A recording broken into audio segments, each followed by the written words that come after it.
Good morning, North America. Welcome to Church Talk TV. Lively talk about life, church, and church life. I'm your co-host, Dr. Bill Tenney-Britton, and I'm joined, as usual, by my co-host, Dr. Chris Tenney-Britton, and we're broadcasting from our studio in Columbia, Missouri, the heartland of America. Say good morning, Chris. Well, good morning, and welcome to Church Talk TV. Chris and Bill Tenney-Britton here today to talk about vision.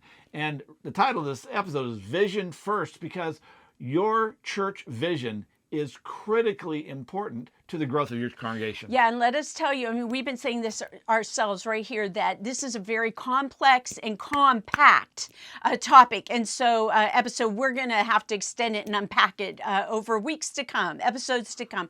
But for today, we really do want to hone in on this thing called vision. Now, most churches, a vision statement really, in particular, right. And most churches have vision statements. Right, and we see these more and more all the time.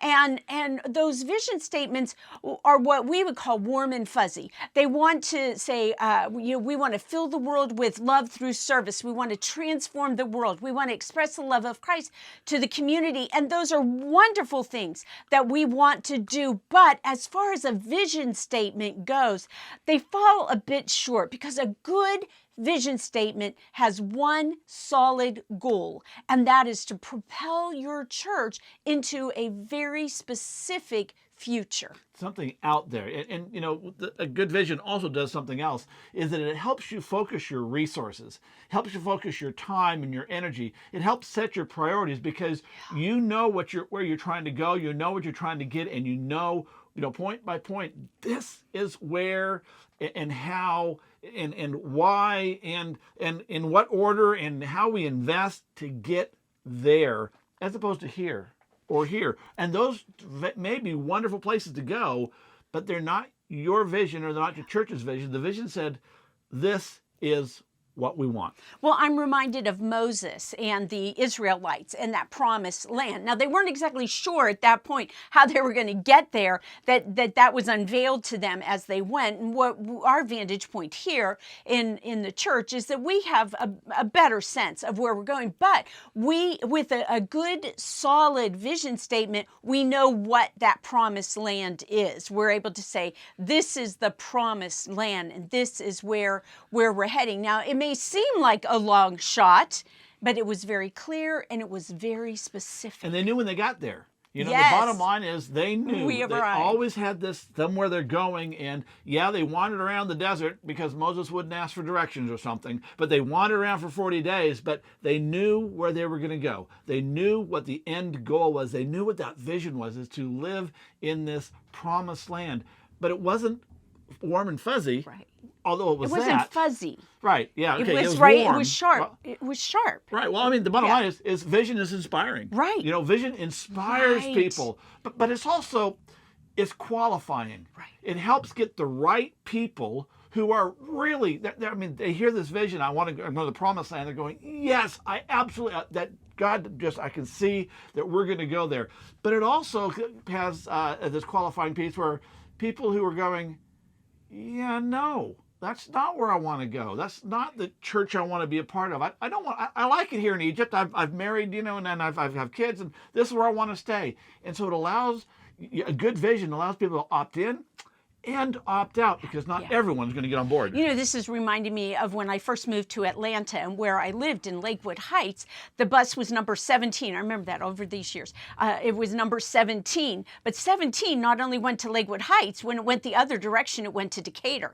And so I stood at that bus stop waiting to go home, and the 17 Decatur, 17 Decatur, 17 Decatur kept coming. But I knew that Decatur wasn't Lakewood Heights, and finally a very kind bus driver came and said, man, where are you trying to go? And I said, Lakewood Heights. He said, oh, that bus is over there. And I had to cross the street. Same thing that's what you're talking about, right? So people are able to say, wait a minute, that's not where I'm heading. I want to go to that. And then that helps us as a church, as pastors, as church leaders, to say, if that's what's important to you, if that's the vision, if that's the church you want to be a part of, maybe it's a church up the street or across the street from ours. Exactly, because not everyone is going to get on your bus and go to your destination. And that includes some of your current members. When you have a clear vision, people get on and people get off.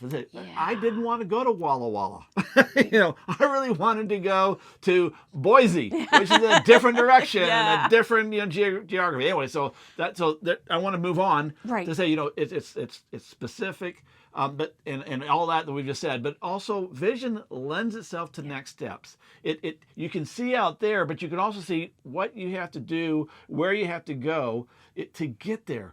But it doesn't provide a map. And that's one of the things we want to real quick point out is maps are not what we use today for navigating the church. We need a compass. We need a compass that says we're going there, because a map says here, left, right, left, make this corner. And in today's fast changing circumstances, we need a compass that says this is where we're going, and we meander our way around obstacles and barriers to get there. But we always know this is where we're going, as opposed to, oh wow, the map's changed. Now what do we do? Or we've made these plans and we can't make the transitions, the changes that are necessary to be effective to get to the vision. Oh, so this is what's hitting me right now as you're saying that it used to be that we made strategic plans, right? We'd have strategic planning seminars, workshops, right? And planning committees. And we would plan 10 years out. Right? So those 10 years, and then it got to where we'd say, hey, you really can't do 10 years, you do 5 years. And then a few years ago, we started to say, you can't really do 5 years, because those strategic plans were less aware than a what. It was, we're going to build a new education space. We're going to revamp our sanctuary. We're going to do that. But those are what's, and those are part of that technology, the culture shifts and whatnot. But it's, why are we doing that? What is our destination? And then we're able to, that's the compass part. We know that it's north or wherever, it's there. And now we'll say, okay, we need to switch up our sanctuary, maybe. And we'll move back and forth through that. Well, the whole COVID crisis is a perfect example of why strategic plans had to go out the window, because, wow, here's this pandemic and what we had planned and said, and so many churches got stuck because they didn't have their vision. And the vision is true whether COVID hits or a pandemic hits or there's a famine or a war. The bottom line is that vision's out there, and so we take out our compass. We go, okay, circumstances change. There's a mountain here in the way. How do we get there? But we're always staying true to that compass, and the compass point to that vision. Well, we need to move on because there's so much to cover. Yeah. In fact, we've both written books on this. Right. So let's talk real briefly. How do you get one? Yeah. How do you get a vision that is inspiring and compelling and has an endpoint and all the rest of that? So let's start off. Go ahead. Okay, yeah. So one of the pieces that we have to do, key piece, is to immerse ourselves in the culture of our community. What are our community needs? It's answering that question, why are we here? What is it that God needs us to do? How does Jesus want to use us? We're partnering with God in this place, which means we're also partnering with our community. Our community. And so when doing that, it's not just talking to your neighbors or trying to communicate that. You hang with community leaders. You go and you ask them, if you could wave your magic wand, Mr. Mayor, what would you see? And what do you think the churches, what do you need from the churches to help make that real? Or what do you hope that the churches are providing? Right, Miss School Board Director, right? So you're asking questions. You're going to these different prominent leaders and asking. You're going to city council meetings and you're listening. What part is it that we as a church in this community, what is our part to play? And going to the planning committee or getting on the planning board, what a great place to hear what's going on. But I want to point out that it's not just city leaders in terms of elected officials and whatnot. You also want to have a conversation with the city leaders who are not in official places. You know, the ethnic community leaders, the apartment complex community leaders. You know, and hospital CEOs and definitely. And your average entrepreneur downtown or across the street. You're trying to get so immersed in the culture that you're, if you will, like St. Patrick was, who he learned the language, he learned everything about it before he said one word about Jesus. He In just James 4:2. learned the culture. You need to do that, because when you do, you'll start seeing possibilities, and you'll start hearing God whispering, yeah, this might be it. But you can't stop there. Right. You have to immerse yourself in the culture, but you need to be immersed in the church, which, of course, if you're the pastor, I hope you already are. But you need to be having those conversations and listening to the heart specifically for where do people hope and see and dream about where the church is going to go. And unfortunately, so often it's, well, we want to go back to where we were. Right. We want to be back. We used to have 800 people coming up on worship services every week, and so that's what we want. And that's a great goal, I guess, in terms of just numbers, but that's not a vision. That's a benchmark. Right. Well, and I want to say this, that I'm a little more cynical, I think, or skeptical. I'll say skeptical about that I'm not listening to my church to see what they want for the church. I want to hear what they want for the community. Yeah. Right? How do they want the community to be different? What are their hopes? What is the vision, right, that they can buy into? Because one of the big problems with vision, when you bring the church in at all these different, like everybody into creating your vision, you've got everything everywhere. Oh, absolutely. Right? Absolutely. So you have a sense, right? You're out there listening. If you're in leadership, you have a sense from your community, and now you're listening to the church. What are their hopes for the community? And where are the intersections? Right, Where are the exactly, intersections? exactly. So regardless, Yeah. you need to immerse yourself so that you know the ethos of your church even better than you already do. Yeah. And you know the ethos of the community way better than you already do. I need to say this Okay. one thing. Okay, if you're a new pastor, a new leader, but particularly new pastors, we're real guilty of this, that we'll come into a church and we have our own vision for that church. And usually we meet with the search committee, or maybe the bishop or district superintendent, and has said, hey, this is what this church needs to be doing. Not to argue with the DS. I have been in those positions myself. So not to argue, but you've got to involve the community and the church of the community. Which brings us to the last point, because it's important to be a part of the community and hear their voice and hear their heart. And it's important to be in the congregation and hear their voice. But there's another voice you want to be listened to. And so that's the last step here. And that's get yourself to a retreat center. I used to say get thee to a nunnery. But the bottom line is go somewhere where you can leave your phone behind, and, other than for internet searches, but, leave your emails behind.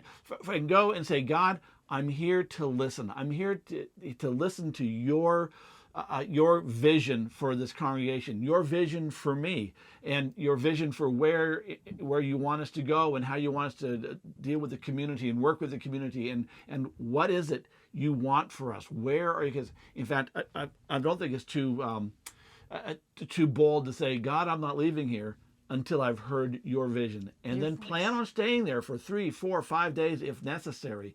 Someone else can preach for you or whatever. Yeah. But listen for God. And again, don't spend your time surfing Google to find everything out. Well, yeah. Spend your time in prayer. I really recommend taking your yellow tablets with you and drawing and doodling and whatnot. You said, take your phone so you can do internet searches. No. Too tempting.